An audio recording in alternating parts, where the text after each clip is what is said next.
Good morning and welcome to today's webinar, Raising the Bar, How to Stand Tall in a Crowded Space with Innovation, Ingredients, and Influence. I'm Megan Patterson, America's Marketing Manager for NZMP, Sports and Active Lifestyles.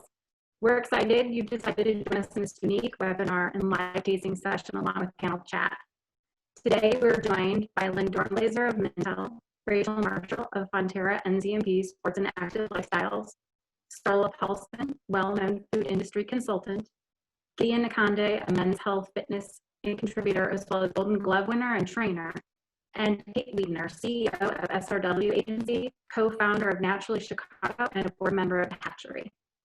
A few quick housekeeping items. Today's webinar will be recorded and sent out within the days ahead.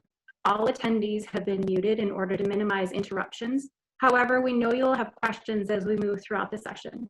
Please use the Q&A feature and we'll do our best to have an answer or someone follow up with you directly after our session has ended.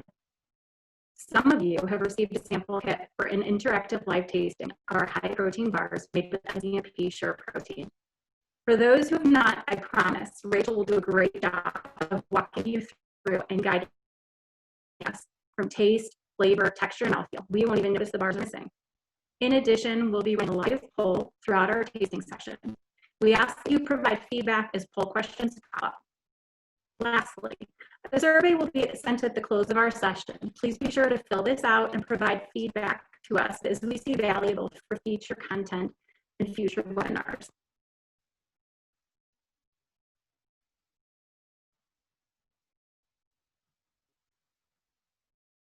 Next slide.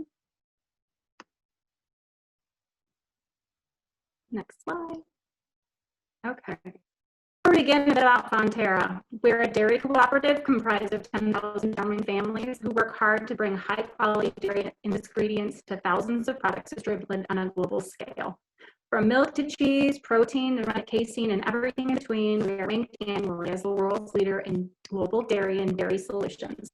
The US and surrounding regions are a leader in our protein and growth capacity. Next slide.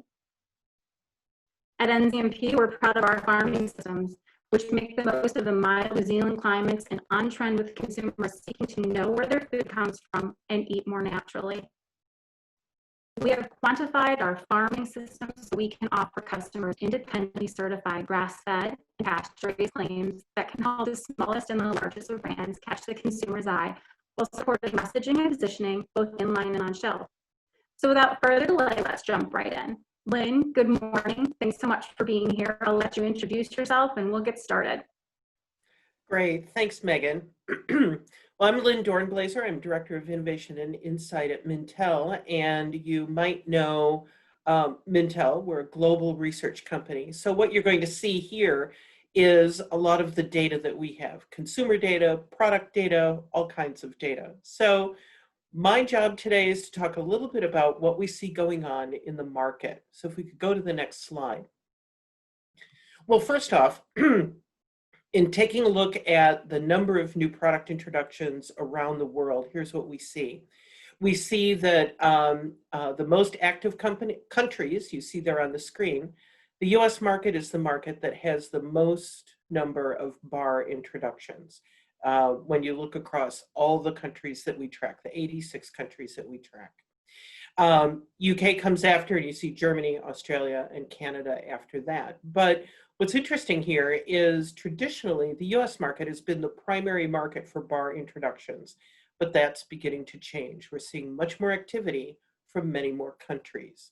But most of what I'm going to talk about today is going to be just for the US market. So if we go to the next slide, this is what consumers are buying in the US. What we see is, for the most part, they say they're buying snack bars, but also meal replacement, nutrition bars, you can see on down the line there. It's about a third of consumers who say they don't buy bars at all. But what stands out here is that consumers are buying a variety of different bars. They don't buy just one kind. So it isn't that consumers who buy snack bars only buy snack bars, for example. So that means it's a very complex, actually, and very confusing market. Let's go to the next slide. But consumers are clear on what they want. They want to know about protein, They want to know about sugar. You can see that here. Over half of consumers say that what's important to them in the US is knowing the amount of protein. 34% say they want to know the source of that protein. And it's over 40% want to know about sugar. Another third want to know about fiber. So clearly consumers are focused on what's in the product itself, especially protein and sugar. We go to the next one. Well, we also ask consumers what they might be interested in. You can see the responses here are, I consume products with this claim, that's the purple portion of the bars. I've tried these products, but I don't eat them now, that's blue. And the green, which is the most important one, I haven't tried these, but I'm interested. And you can see there for some of these attributes that are relatively small, meaning a lot of consumers haven't tried them: focus enhancing, anti-aging, beauty enhancing, even sleep. What you see is more consumers say that they haven't tried them, but they're willing to. But I really want to draw your attention to the one in the center, and that's immunity.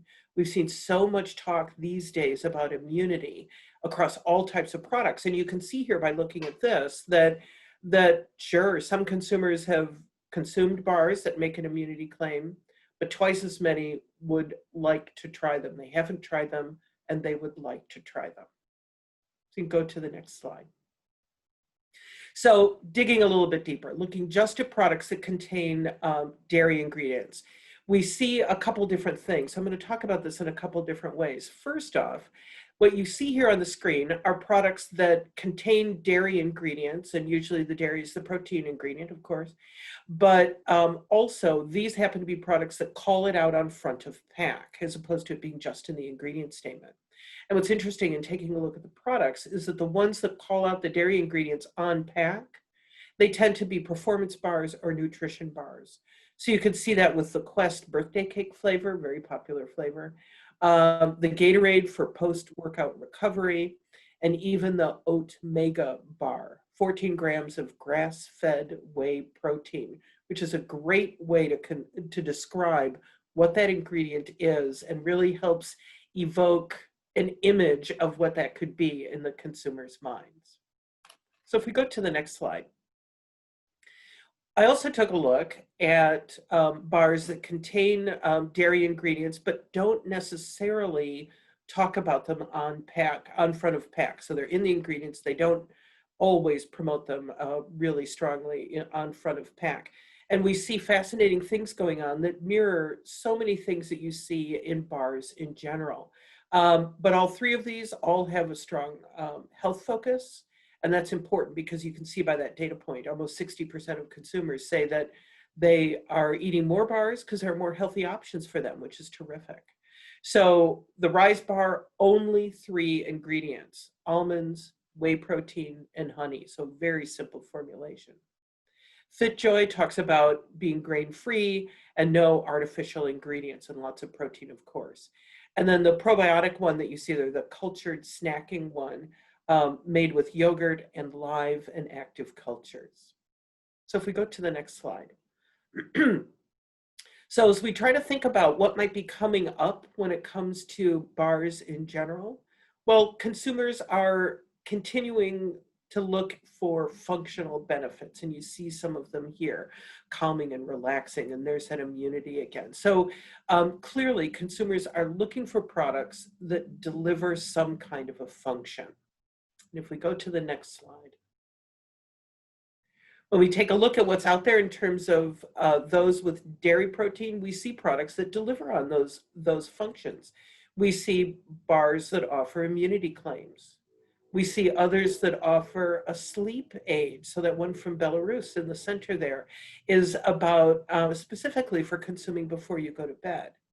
And we are beginning to see products with beauty benefits. The one that you see there, the BioSite one, is sold in France, as you can see. The very small number of bars with beauty benefits almost exclusively come from Europe, mostly from France. But we are beginning to see these pop up around the world, and that says to us that there's a lot of potential in the US market. If we go to the next slide. So my last slide for today, and then I'll pass it on. First off, I think the opportunity ahead is about formulating to balance health and indulgence. Consumers are looking for health attributes. We talked about that before. But of course, products need to taste good. That's the most important thing that drives purchase. What goes along with tasting good and having a healthy formulation also is talking about the simplicity of the ingredients. You know, that one bar with only 3 ingredients is kind of at one further end of the scale. But it's about helping consumers understand what's in a product, why it's there, what its function is. Because many bars really do kind of suffer from a reputation of being overly processed. And then what links to that as well is this whole idea of clean energy. So knowing what those ingredients are, whether it's protein or natural caffeine sources or protein and fiber together for sustained energy, lower amounts of sugar so you don't have a sugar crash, you know, all of those things. It's all about energy that is good for you, that doesn't result in that crash or whatever it may be, and again, is ingredients that consumers can understand. So from my standpoint, those are some of the things that we see coming up when it comes to the bar market. Lynn, this is great information and insights on where the category has been, where it's headed, and where it stands. Now we'll move into our tasting session with Rachel Marshall of NZMP Sports and Active Lifestyles. Rachel, good morning. Thanks so much for being with us. Thank you, Megan. Technical difficulties, y'all. Thank you. So I'm going to cover a bit about a little snippet of the NZMP portfolio in terms of ingredients for bars. We have recently added some new ingredients based on the sorts of insights and trends that Lynn has spoken to. So low sugar, high protein was something we could just about deliver to before, and we've added some new ingredients to be able to deliver to that as an example. I want to really set the scene by speaking about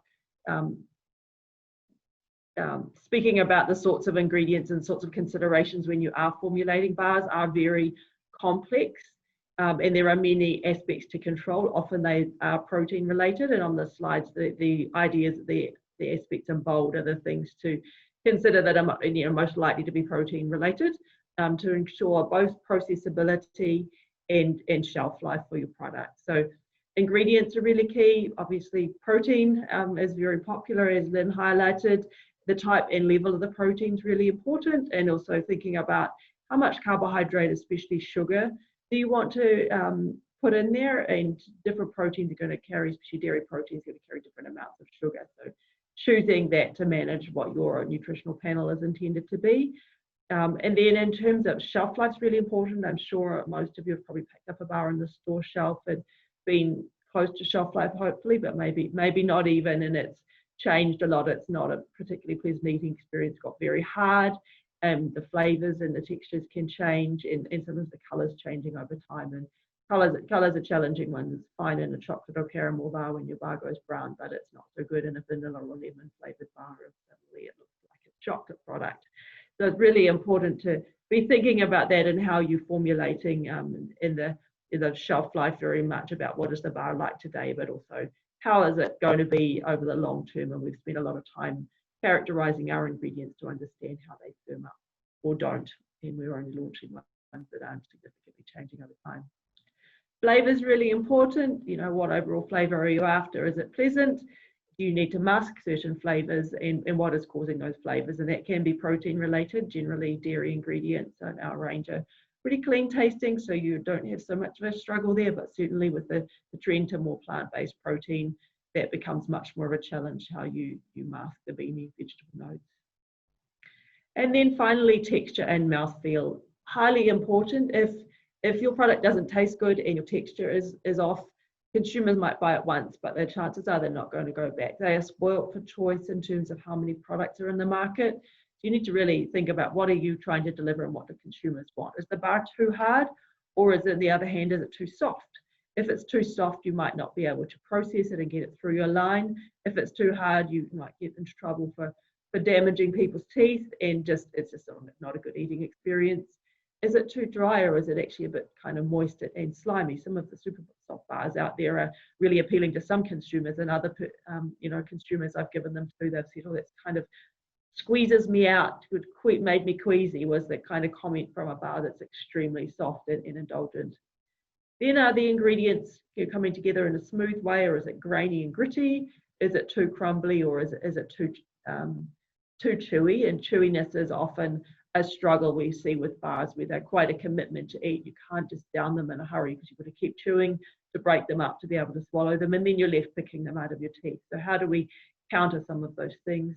Is it dissolving easily in your mouth, and does it pick into the teeth? That's great. So we tend to think about texture in the sort of a grid, and we'll build as we go. So we have on the left hand, on the y-axis, soft to firm. So we think about the firmness. Then we should think about, is the bar short or easy to, fast to chew and dissolve out of the mouth, or is it cohesive and slow to chew, and it can be quite chewy. So we think about this, and we think about how ingredients are going to be on day one, or maybe a month into their shelf life, and then they will potentially change a little bit over time. But really thinking about what ingredients do we want, and where do we want to be in this zone. And usually brands are aiming for somewhere in the middle, so not too chewy, not too short, not too soft, not too firm. So if you think about different ingredients as examples, we've just put a couple of general zones on here. So the milk protein, calcium caseinate zone tends to be in that shorter zone. They can firm a bit over time, some of them a lot over time, very much in that short texture zone. And then at the other end of the scale, you've got your whey protein zone, which tends to be firmer, especially over time, but very much in that cohesive zone. And over the years, people have tried to make 100% whey bars, and they've been more like eating a caramel bar than eating a protein bar, because the whey is so chewy and becomes more and more over time. But the nice thing is you can blend to optimize the firmness and chewiness, and that's why the leading bars in the market have got WPI and MPI in them, and you're blending to get that right texture. Where do you want to go? And I often liken that technique to running a bath. You don't want all cold water or all hot water. You need somewhere in between to have a comfortable space. The same with moving your texture around. And then the other thing you can often do, and when you do, is add inclusion. So as an example, dairy protein crisps give a bit of texture difference. People are often looking for crunch. They also break up the texture. And could be people are adding nuts or other inclusions, cookie pieces and things as well. But really blending a lot of components together to get what you want. And I think it's also good to note that not everyone wants their bar exactly the same. Some, back to the super soft, queasy bar, that consumer didn't like it. A lot of other people would really like that. I personally don't like to chew and chew, but there are many bars in the market that do super well, and so obviously some other consumers don't mind that. So in terms of the SureProtein range, this is NZMP's protein brand. We have solutions for every type of bar, and we can deliver a wide range of textures and functions, and we'll be demonstrating that soon with the tasting aspect. I guess the star of the show for us is our SureProtein Flex Bar 510. It's a WPC, a whey protein concentrate. The naming Flex Bar was given because it is super flexible, and this is an unusual ingredient that you can actually make a bar entirely of this, and it be actually quite a good texture. Usually you need to blend things together, as we've talked about, so we recommend that people use this one as the starting foundation of a bar, and then think about, now where on that texture map do I need to move, and from there you can add in different components.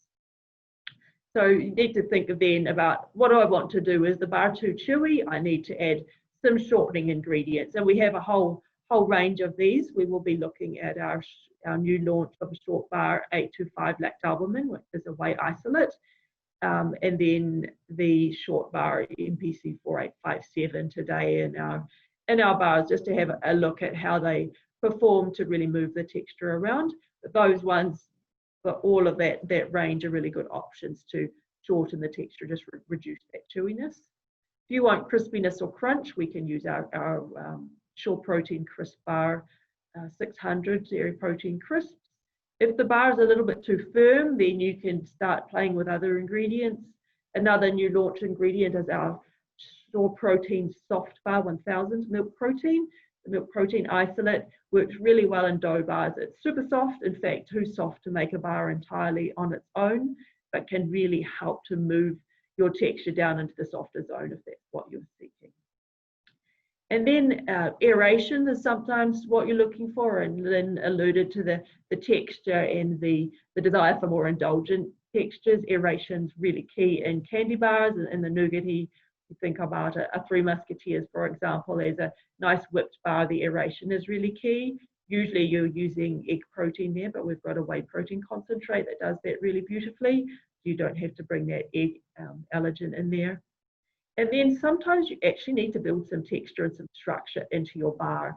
It may sound a little counterintuitive because, you know, bar hardening is something you want to counter, but as I mentioned earlier, the soft bar 1000 on its own is probably way too soft in most cases to make a bar. So what else are you going to build in with that bar to help move the texture into a place where it's more processable and is going to hold together in the right way? Or again, you might have ingredients that are way too dry and crumbly. So what are you going to blend in together there?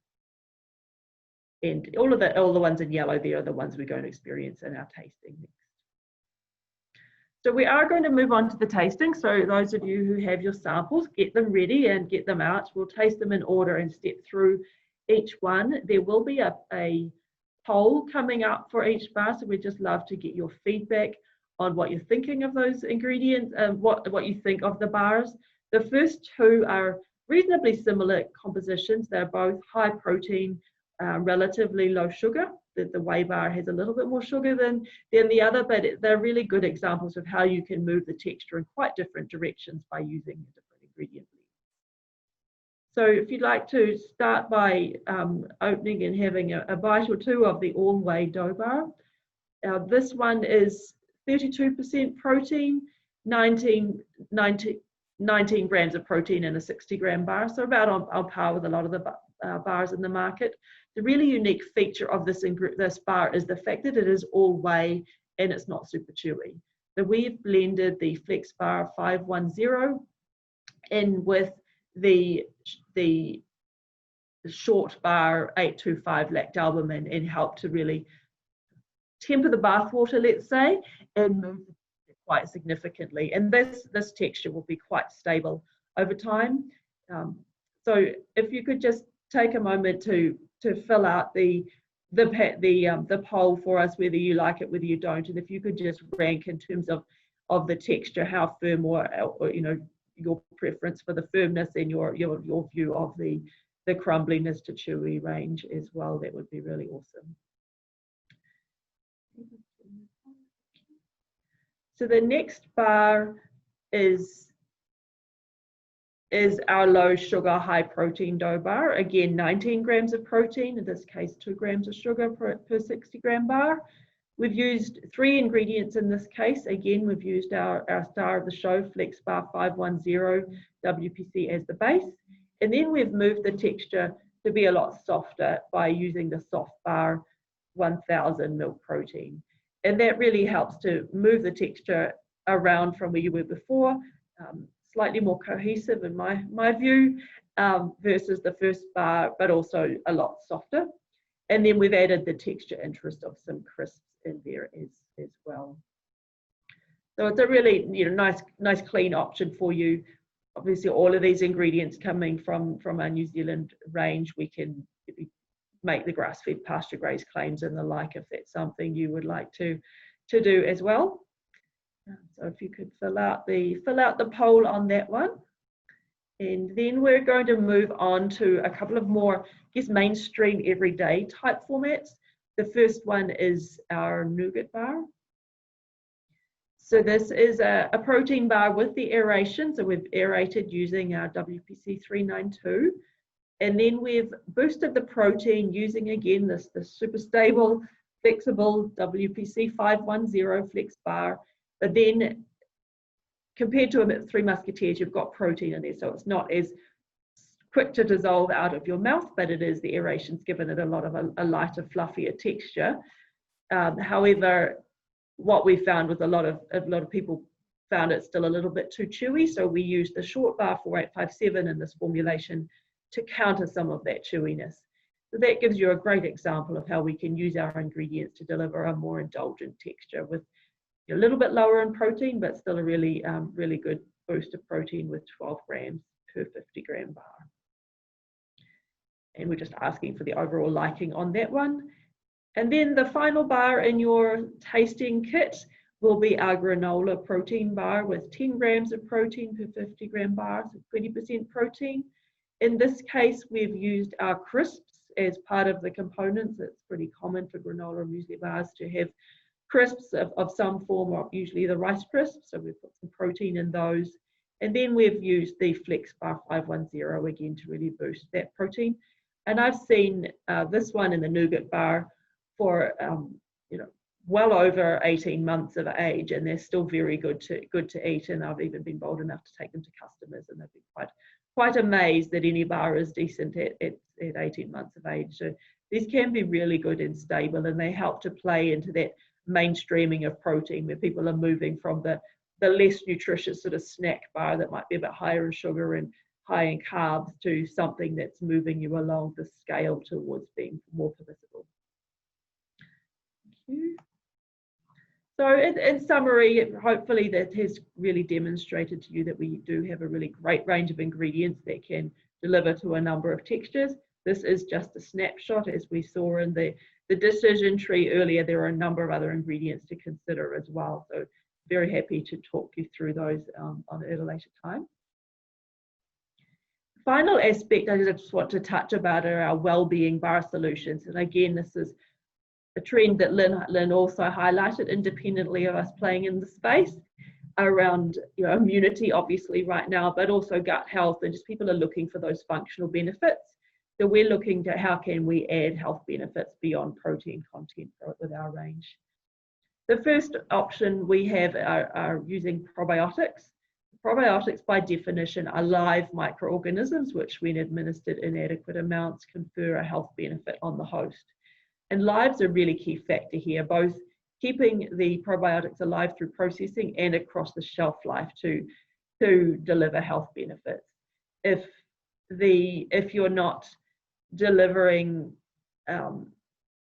them live, they're no longer a probiotic, and the health benefit's not necessarily going to be there. So it's quite a challenge, and bars are reasonably high in moisture compared to a powder or a tablet or a capsule where you might normally see probiotics. You've got to work out which probiotics can work and which do not. We have two key probiotics, HN019 and HN001, so I don't stumble on these big names, both giving really great proven benefits in healthy populations. These are some of the most well-researched probiotics in the market, and we're finding that there are ways to get them into protein bars, especially through the chocolate component. They are not spore formers, which is a real advantage. Spore formers are very stable, but they're also stability also can mean they're a challenge to clean out of your plant. So some people like to avoid those, and they're very easily transferred with air, whereas these strains are very easily cleaned up with your normal CIP processes, but you can deliver these really strong health benefits to consumers through your bars in new ways. The other area Lynn talked about as well was the gut health and fiber, and the galacto-oligosaccharide or GOS is an option that we have that can deliver health benefits to the consumer in terms of it being a soluble fiber, but also can deliver really nice soft texture as a bar binder. So it is derived from lactose, and it has a prebiotic effect, which means it's fuel and feed for your belly and the microorganisms in there. Really nice to take with probiotics as well to give them some extra fuel. And it can really, as it promotes the fuel of the good bacteria such as bifidobacteria and lactobacilli, like our strains, they can grow and help to outcompete the harmful bacteria. And in terms of health benefits, there are many known positive benefits on the human digestive system there, and immunity and digestive comfort are two of them. And they've also been shown to increase the absorption of minerals. And then in bars, very mild, like most syrups, really very mild flavor and a bit of sweetness there. And in our texture testing, we've actually shown them to be softer over a number of other prebiotic fibers, including GOS and inulin. So an example of how this might come to life, unfortunately you don't have a sample, but just in principle, you could use the strains bringing the beneficial probiotics into your bar, potentially as inclusions or in the coating, and then the galactoligosaccharide or GOS could be used in the binder syrup to help boost the digestive benefits. So you can then obviously bring in the protein piece as well, so you're bringing that extra boost and always functional benefits to your consumers. So that is it for me. Thank you very much for the time. If you would like more details, please ask some questions or we can follow up with you afterwards. Over to you, Megan. Rachel, this has been great. Having your expertise guide everybody through this live sampling has been wonderful. Thank you so much. It's been unique to say the least. So let's keep the excitement rolling as we move into our panel discussion with Starla Paulsen, food industry consultant, Gideon Akande, fitness and wellness coach, and nutritionist and social influencer. And if you haven't checked out his Instagram, he's been fantastically whipping my butt twice a week. And Kate Weidner, SRW co-founder of Naturally Chicago and the Hatchery, as well as a coach and a mentor. So why don't you guys introduce yourselves, tell us a bit about your background. We can dive right into areas of experience and expertise. We'll start with Starla, you can kick it off, and then we'll move to Gideon and Kate. Thank you so much, Megan. Thanks for having me here today. My name is Starla Paulsen, and I've been making protein bars of numerous different shapes and sizes for almost 20 years. Dairy proteins, pea proteins, rice proteins, you name it, I've made it. Spent, many years working for industry, Kraft, Quaker, and for big protein companies, and have been out on my own doing all kinds of crazy things for the last about 10 years. Hello, everyone. My name is Gideon Akande. I'm a fitness and wellness coach in Chicago, Illinois. My background is political science by education, sales by experience, but now fitness and wellness by passion.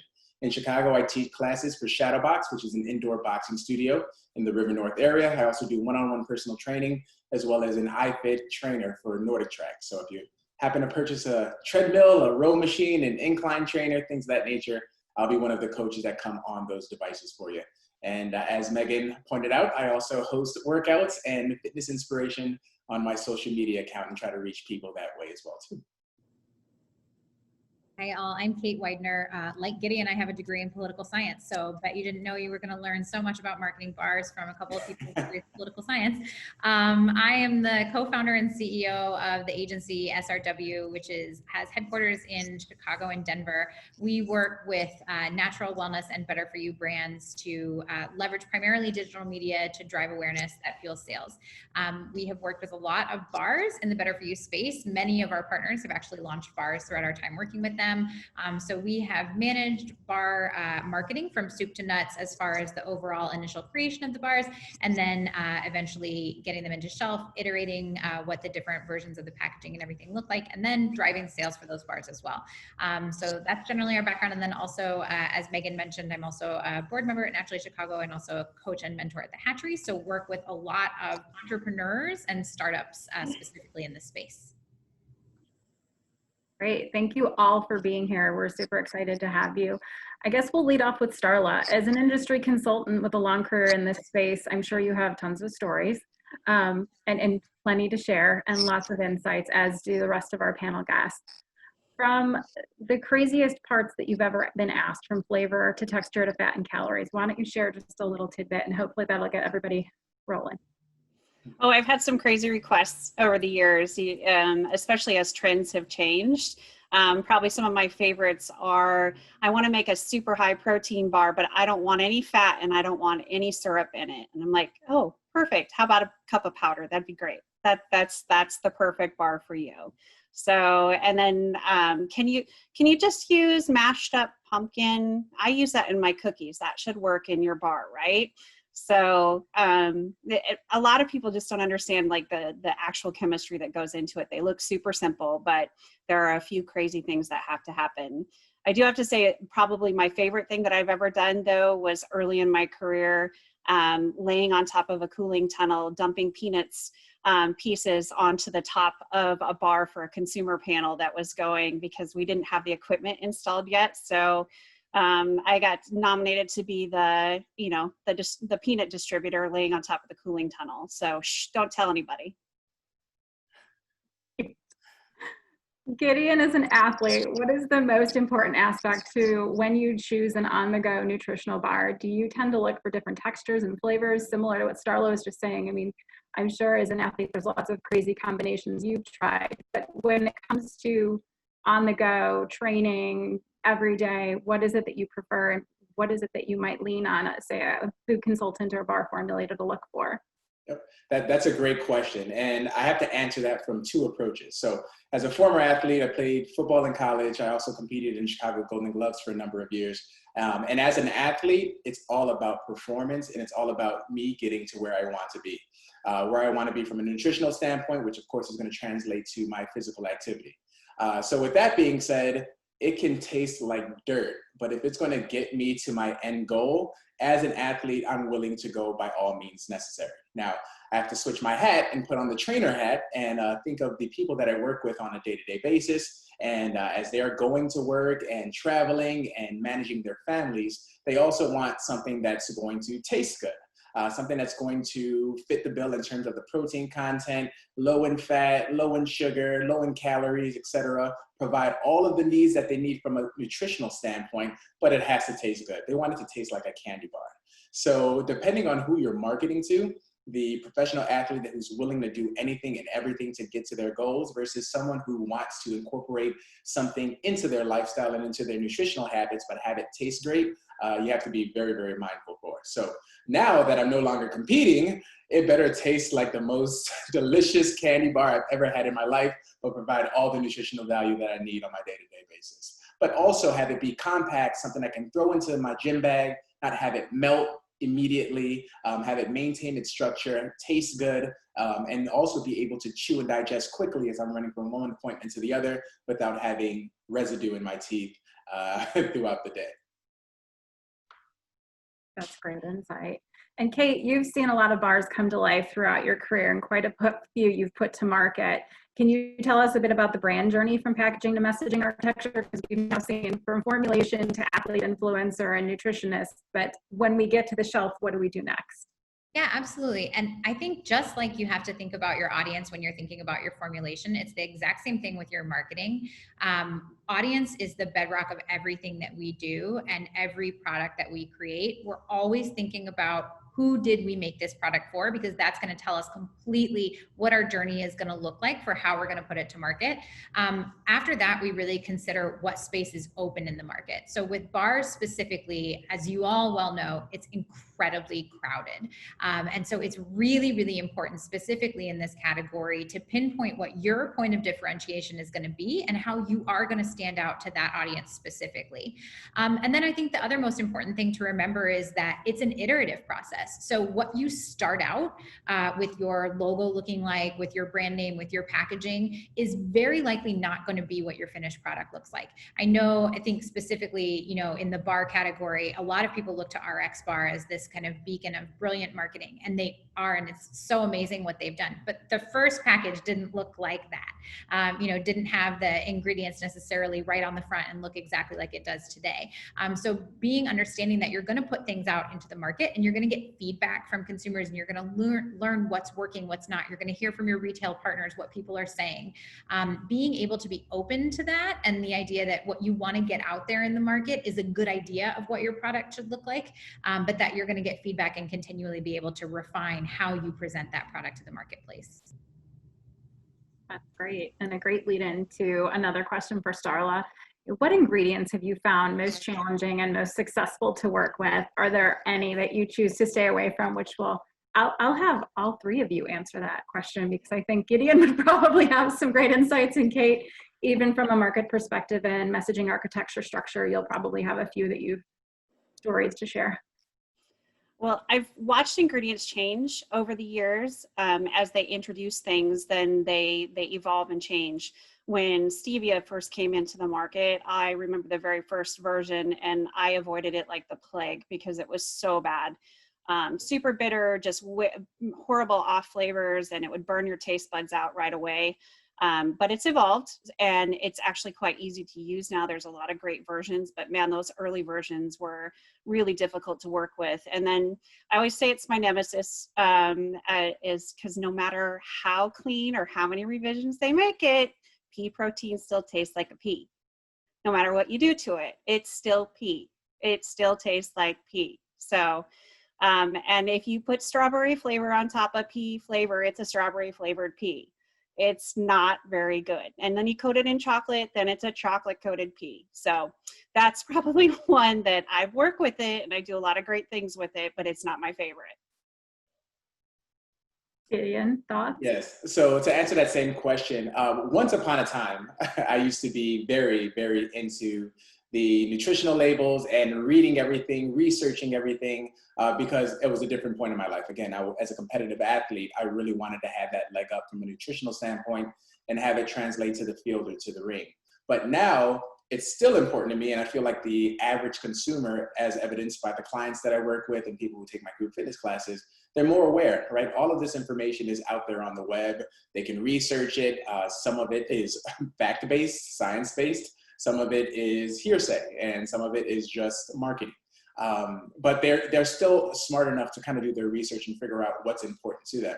I think the consumer also, and again, this is my experience with my clients, they're also able to decide what level of nutrition they need. And what I mean by that is if you had some non-ideal ingredients in the protein bar that you're eating or in whatever product that you're consuming, but as long as you're able to justify it over the long term, meaning that you're replacing something that you would have had before that was worse with something that is better, as long as you're moving towards your end goal, which is eventually a clean eating regimen or having some moderation within your diet in a better ratio, then they're okay with that. So again, the consumer is smarter. I'm seeing that they're making healthier choices. It doesn't have to be 100% the cleanest thing ever made in order for them to select that product. It just has to be better than what it was before, or better than what they've been selecting before. Yeah, and I've had, I think, a couple of different marketing challenges as they pertain to ingredients. So one I would say is anything that requires the bars to be refrigerated is certainly a marketing challenge. It was more of a challenge 2 years ago before Perfect Bar rose in popularity and kind of created this category and expectation that you were going to find refrigerated bar sets. But you know, it's still, I think, an additional hurdle in messaging to consumers when you do have a refrigerated offering that comes from the ingredient needs there. Another, I would say, communication or marketing challenge is with a lot of keto-friendly bars. They tend to do what Gideon mentioned of like melting in people's gym bags. And that can be a really big communication point as well. And having to message to consumers about, oh, you know, the bar actually tastes the best if you put it in the freezer. And maybe it tastes even better if you put it in the fridge. And that can be really challenging. So obviously kind of the easiest and most straightforward communication comes from that, you know, kind of standard, I would say, shelf space. But yeah, just I would say, you know, the final thing is piggybacking on what Gideon said a bit. Nutrition is really personal to people, and better for you means something different to everyone. So some partners that we've had will have a bar with no added sugar, and that's really important to folks. You know, some partners will have a product like stevia so that, you know, they don't have to be reliant upon sugar. For other people, they don't want to have artificial sweeteners in any way. So it's really, really personal. And I think to that point just goes again back to the audience and thinking about when you're creating this bar in the first place and you're doing your formulation, what matters to them? What are the things that are going to be those purchase barriers or those purchase drivers for them, and making sure that your formulations consider those, as well as obviously the integrity of your product. Great points. Starla, anything to add, or Gideon, based on what Kate just said? I mean, those are great valid points as both a marketer for once being in consumer and now in ingredients. I completely see the value in both sides. I think another thing that's important to realize too is that a lot of people are going home and they have a husband or a wife or a partner and children and pets and all types of scenarios and situations. And they're not the only ones consuming these products. So the more versatile your product is, where a person may not be afraid to also feed it to their child, or include it in recipes, in holiday dishes. The more versatile it can be, the more tasty and delicious while also nutritional it can be, the more uses it has, and the more likely someone's going to buy it off of the shelf. Great. So Starla, given what we know, and this is for all three of you, obviously, given what we know of the nutrition bar market trends, do you see any that may become challenges for some to enter into the market with new items or new innovations, especially given we're in the midst of a global pandemic? Anything that you were working on that may be shelved for the time being? Any kind of insights?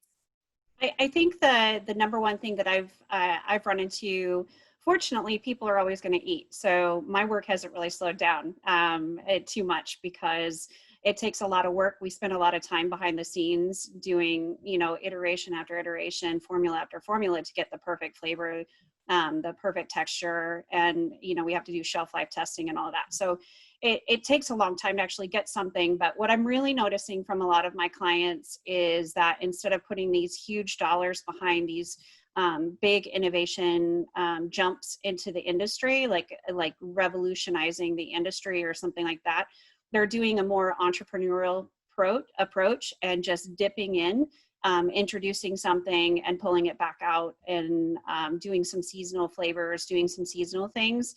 It's a little bit less risky as far as their investment, and we can move a little bit faster, so we can introduce things a little bit faster, which gives them more space in the market. So it's a little bit different, and I know that some of the bigger guys are really starting to move and try to get to do some of those trends, and taking a note from some of the smaller guys. Great. Gideon, any thoughts? Kate?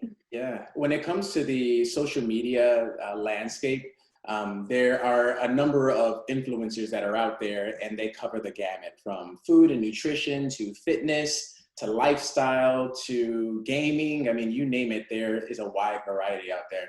But one thing I've noticed since February or early March, when things locked down in the United States, is that everyone is turning to the internet, specifically your Facebook and Instagram and YouTube sensations.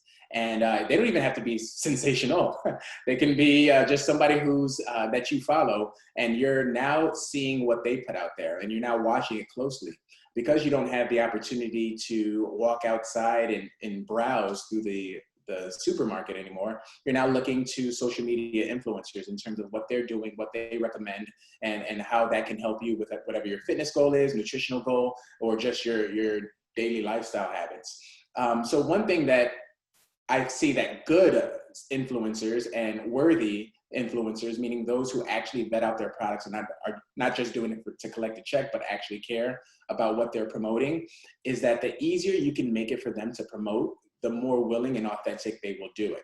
Meaning that if they had to sell all of these additional ingredients that are in there that they have to back up and defend every time they post it, they're less likely to do it enthusiastically because of all the work that comes along with defending why they're posting that product, which may not have a necessarily gold star of approval in the court of public opinion. But at the same time, too, if you have something that's very clean, that tastes good, or at least is tolerable, they're more than likely to tout that because of the benefits, and it's easy to defend. The ingredients are clearly labeled, and it's going to have a positive effect on the body, the mind, the psyche, and of course your results. So being mindful of how the community can naturally, by word of mouth, promote it is very important when you're putting together your product, but also your plan of attack from a marketing standpoint. Great. Definitely agree with that. And I would also say, most bars right now are marketed as on-the-go solutions. And most people right now are not on the go. They are not going anywhere. And so what's a really important trend to consider is how you keep consumers updated of new usage occasions for your products. So not always, the picture of the bar in the gym bag when they're not going to the gym, and not always the picture of the bar at the top of the cliff when they're with all their friends, because they're not all going hiking together.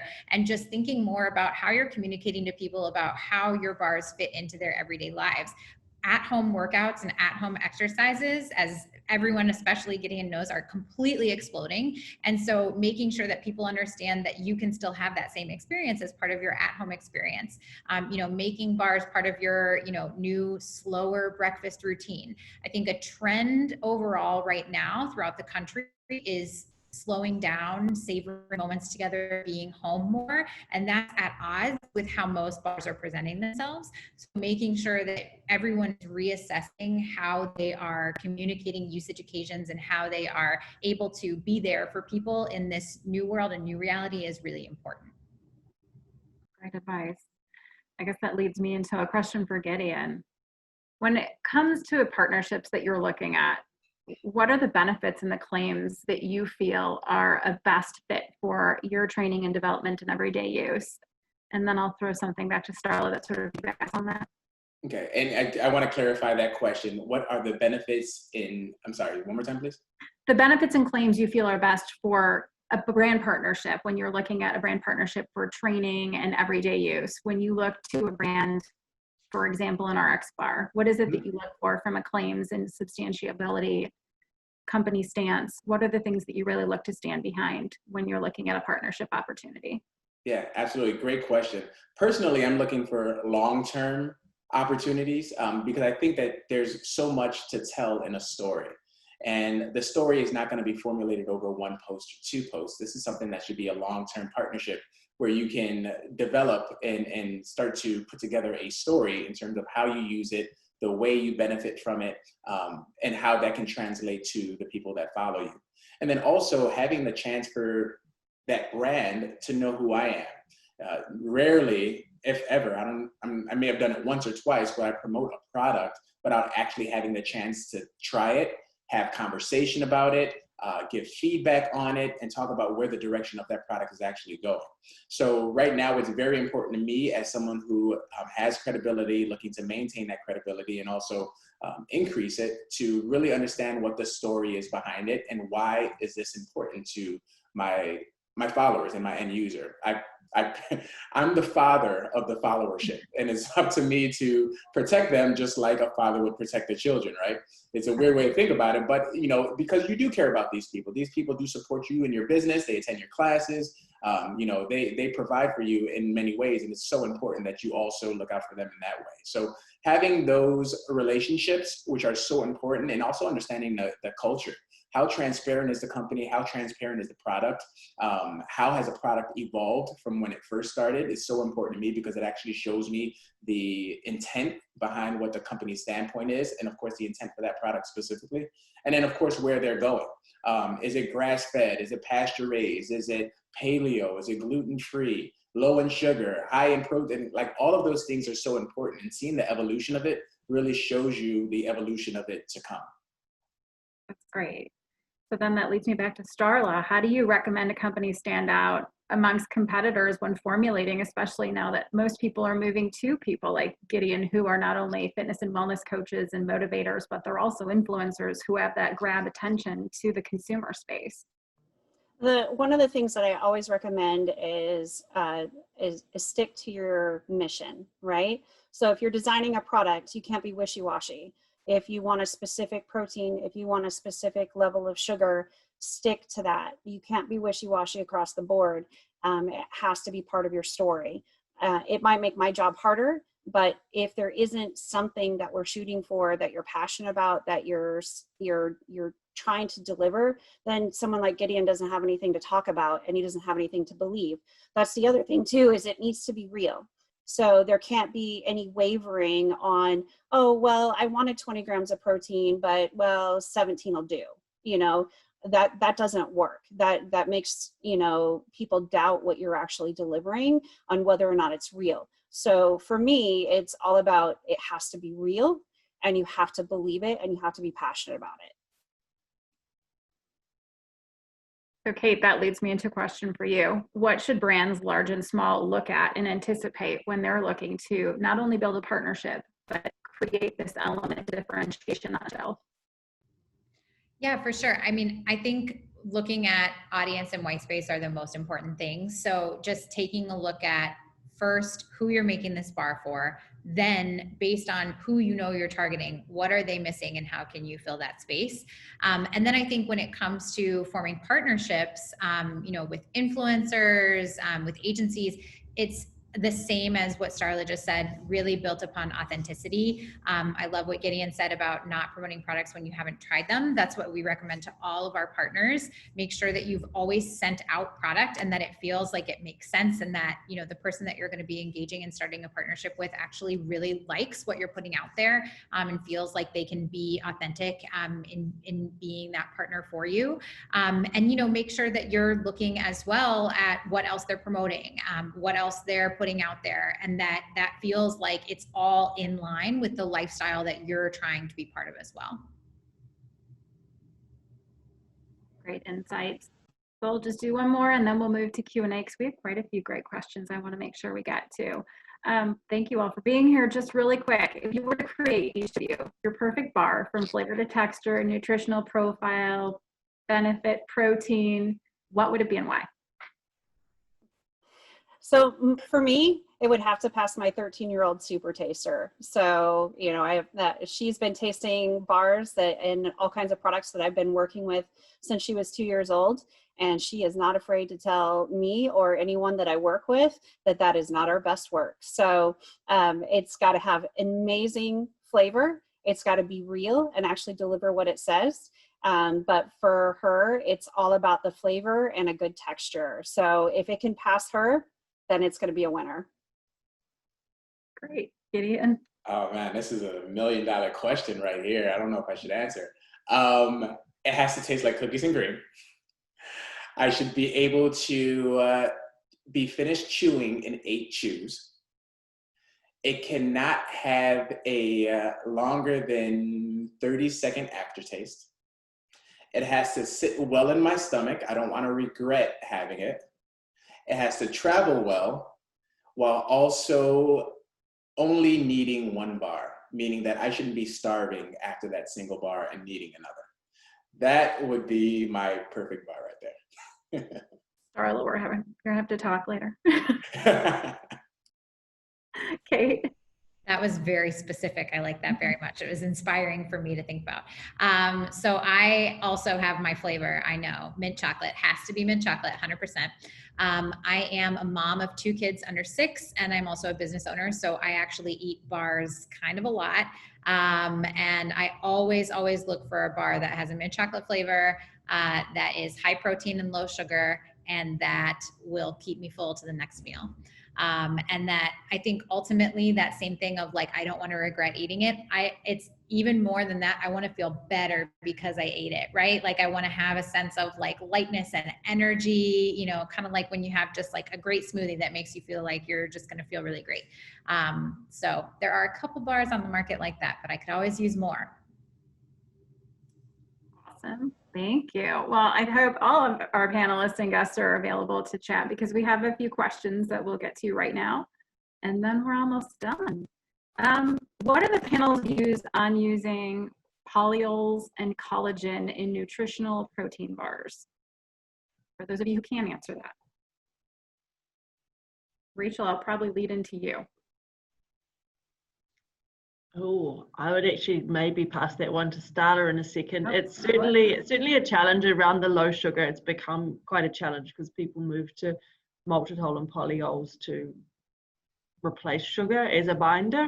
And then now people have said, oh, I don't want maltitol, I don't want polyols, they upset my stomach. And so now you're sort of forced into using soluble fibers, which have their own challenges.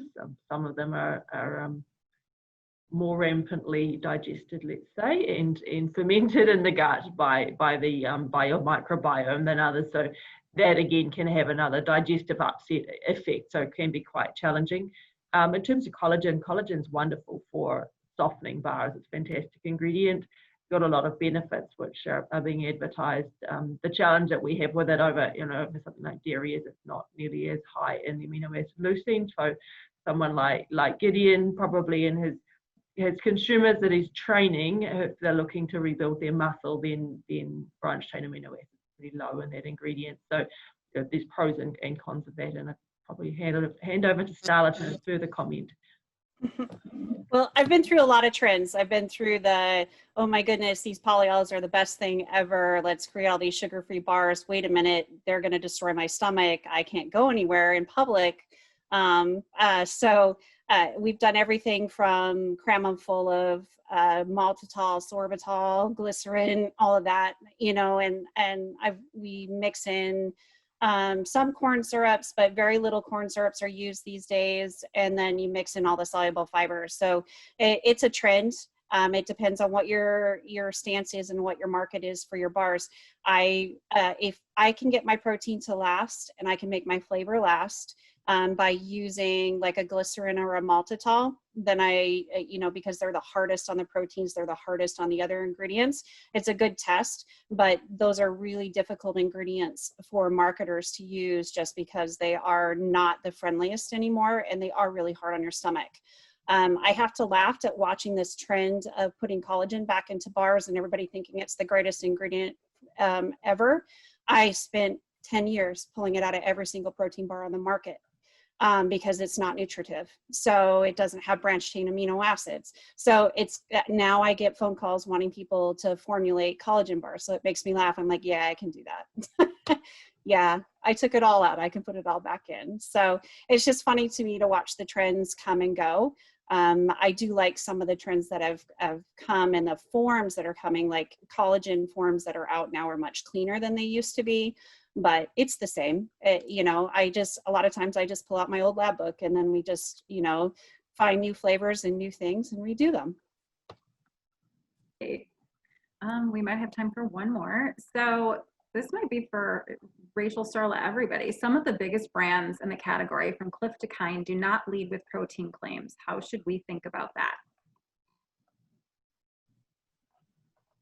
And maybe even my comment on that one is it relates to what that consumer is looking for. And if I think about Cliff Bar, they started out very much as an energy bar, so they're not necessarily so much about protein and recovery and muscle. And certainly a lot of those products started before protein became very mainstream.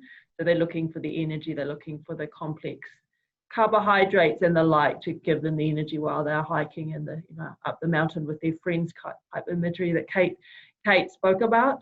They do have protein in their line, and the likes of Kind and things are bringing them in, but they're definitely positioned in a different space. And the bar space, as Lynn spoke, is very broad. You've got the snack bar, energy bar, so many different definitions. Mm-hmm. High protein definitely has a place to play as well, and it really depends on what the consumer is looking for. Yeah, and I'll say something about that real briefly. Rachel, you nailed it. Consumers are looking for a variety of different things, but also keep in mind consumers do look at the back of pack and they do read the nutritional information. So it might not say X number of grams of protein on the front of pack, but they're going to look on the back and check. But then the other thing, and I know Gideon talked about this very eloquently, I think the most important thing to keep in mind for consumers, and we've got plenty of research that backs this up, is protein, terrific. Nutrients, great. Most important thing, Starla said it too, gotta taste good. And certainly for Kind Bar, that's been Kind Bar's position all along. Great taste, ingredients you can understand. And so sometimes protein doesn't have to be the most important thing, or it has to be the only thing you talk about. You really do need to have that very strong focus on taste and if it gives you what you need. Yeah, it doesn't matter as long as it tastes good. It doesn't matter if it has a magical ingredient in it. If it doesn't taste good and you can't take more than one bite, it's not going to make it. If it's too hard or the flavor is bad or it makes you feel gross, it's not going to go anywhere. So it's all about that flavor and not necessarily just the claim. There are a few people on the market that will eat whatever it is. I happen to have a couple of friends that'll just eat whatever, but that's because they're doing it for a specific reason. So, but the general population and the biggest buyers of bars, it's all about flavor. Mm-hmm. Great advice. So, quick question from Jessica Kusevich. Is it processing of the dairy proteins that affects the texture and shelf life? I'll speak to that one. It can be processing in the bar manufacture potentially, but mostly it's about the actual ingredient going in and the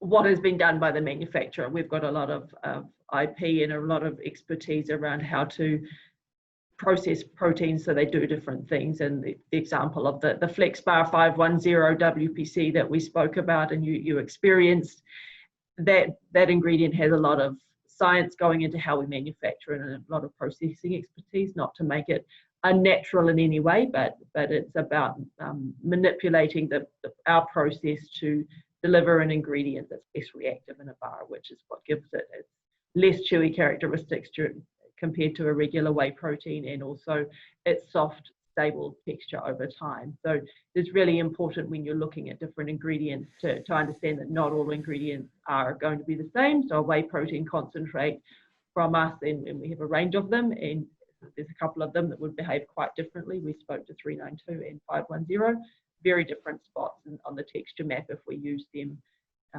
in ingredients. And the same applies for plant proteins as well.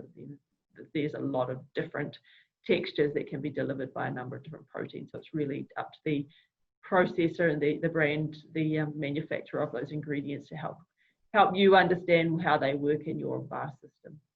We'd really welcome further opportunities to talk to anyone about that. I think we have time for one more. So we'll go with, how do the experts see the consumption of crunchy protein bars versus chewy or soft protein bars? Which is more appreciated? Which is more on trend for consumers?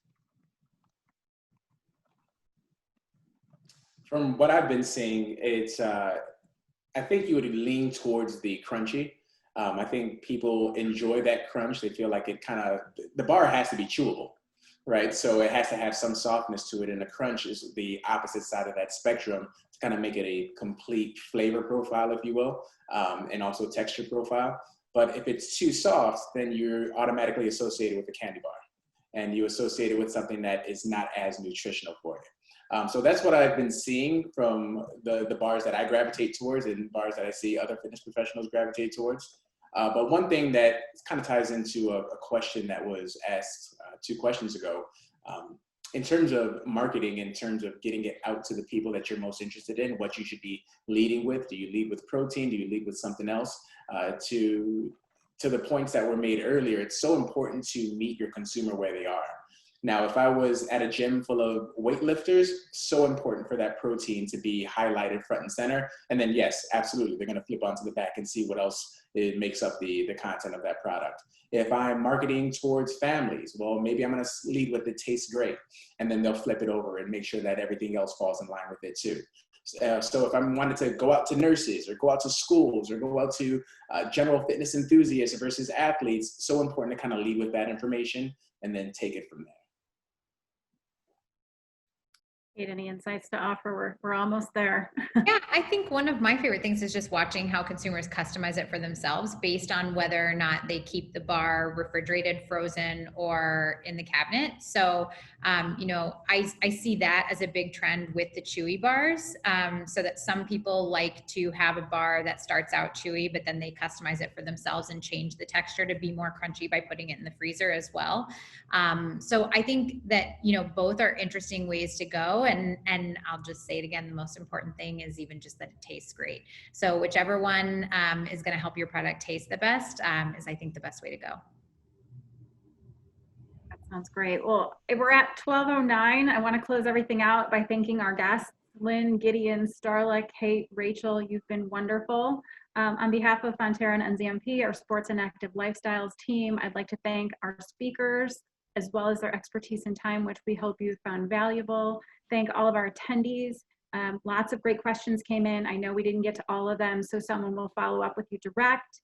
Please be sure when you get the short survey after this to go ahead and give us some very valuable feedback from speakers to content. It'll help us formulate how we do our next webinar. This, for me, has been truly exciting. I love working with these folks. I think that this is valuable information to put out there right now. So thank you to everybody. And lastly, a huge thanks to those behind the scenes that you don't get to see, our co-hosts SRW, the team from Mintel, those from the Hatchery, our NZMP team, Sophie Lauer, who's our bar champion, Rob Lilly, Charlotte Ortiz, Alex Williams, and of course, Rachel. Thank you so much and have a good afternoon.